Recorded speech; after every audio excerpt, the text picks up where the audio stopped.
Download करें जनमत Haryana app.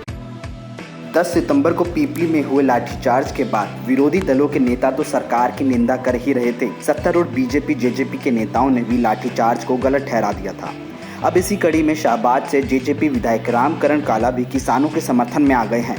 उन्होंने भी केंद्र सरकार द्वारा लागू किए गए अध्यादेशों के प्रदेश में लागू न करने की मांग कर रहे हैं।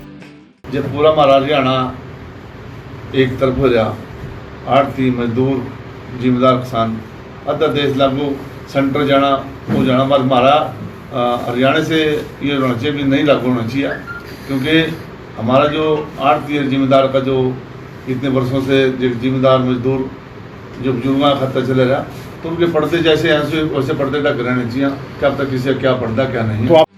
रामकरण काला ने 2009 में बतौर निर्दलीय उम्मीदवार अपना पहला विधानसभा चुनाव लड़ा और तीसरे नंबर पर रहे। 2014 के विधानसभा चुनाव में काला ने इनेलो के टिकट पर चुनाव लड़ा। उस वक्त विधानसभा चुनाव में उनकी जीत की प्रबल संभावना जताई जा रही थी, लेकिन बीजेपी के कृष्ण बेदी से मात्र 562 मतों से चुनाव हार गए। ठीक 5 साल बाद हुए 2019 के विधानसभा चुनाव में रामकरण काला ने कृष्ण बेदी को 37,000 के बड़े अंतर से मात दी। काला विधानसभा चुनाव से ठीक पहले इनेलो छोड़कर जेजेपी में आए थे।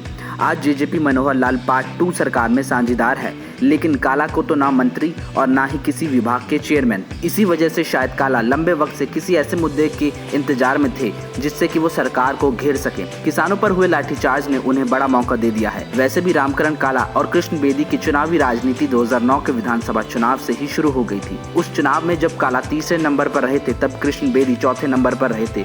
कृष्ण बेदी तो मनोहर लाल पार्ट 1 सरकार में राज्य मंत्री भी बन गए थे। फिलहाल सीएम मनोहर लाल के राजनीतिक सचिव हैं। दूसरी तरफ रामकरण काला के हाथ अभी भी खाली हैं। शायद इसकी टीस काला को साल रही है और उनका छिपा हुआ दर्द सामने आ रहा है। इसी वजह से किसानों पर हुए लाठीचार्ज के मुद्दे को भुनाने में वो कोई भी कोर कसर बाकी नहीं रख रहे हैं। जिन लोगों पर भी पीपली में लाठीचार्ज हुआ था, उनमें से ज्यादातर लोग काला के विधानसभा क्षेत्र शाहबाद या फिर लाडवा से संबंध रखते थे। ऐसे में चुप रहने से काला को राजनीतिक तौर पर काफी नुकसान हो सकता है। भारतीय किसान यूनियन के प्रदेश अध्यक्ष गुरनाम सिंह चढ़ूनी इन दिनों काफी आक्रामक हैं। काला ये कभी नहीं चाहेंगे कि वो बड़े नेता ना बन जाएं। वैसे भी चढ़ूनी उन्हीं के विधानसभा क्षेत्र के चढ़ूनी जट्टांग गाँव के रहने वाले हैं।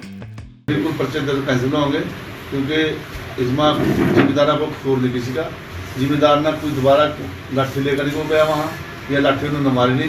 सिर्फ गुरनाम सिंह का भी कहना था कि जितना मर्जी पीट लो, आपको जितना मर्जी मार लो, आप ना कोई रोड़ा पत्थर नहीं मारना, ना पुलिस के साथ जाति करनी।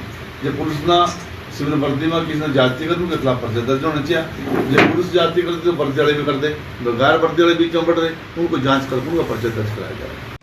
रामकरण काला किसानों के मुद्दे को उठाकर विपक्ष की राजनीति के लिए अपनी भूमिका तैयार कर रहे हैं, ताकि अगले विधानसभा चुनाव तक अगर किसान नाराज रहते हैं तो वो कांग्रेस या फिर अपनी पुरानी पार्टी इनेलो में जा सके। दादा गौतम और देवेंद्र बबली की तरह रामकरण काला ने भी अब अलग लाइन ले ली है। अब देखना दिलचस्प होगा कि किसानों की राजनीति के जरिए काला अपने मंसूबों में कितने कामयाब होते हैं। ब्यूरो रिपोर्ट, जनमत हरियाणा।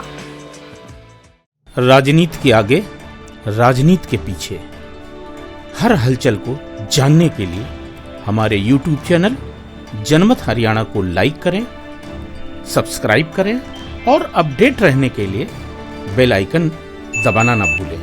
देखते रहें जनमत हरियाणा, सच के अलावा कुछ भी नहीं।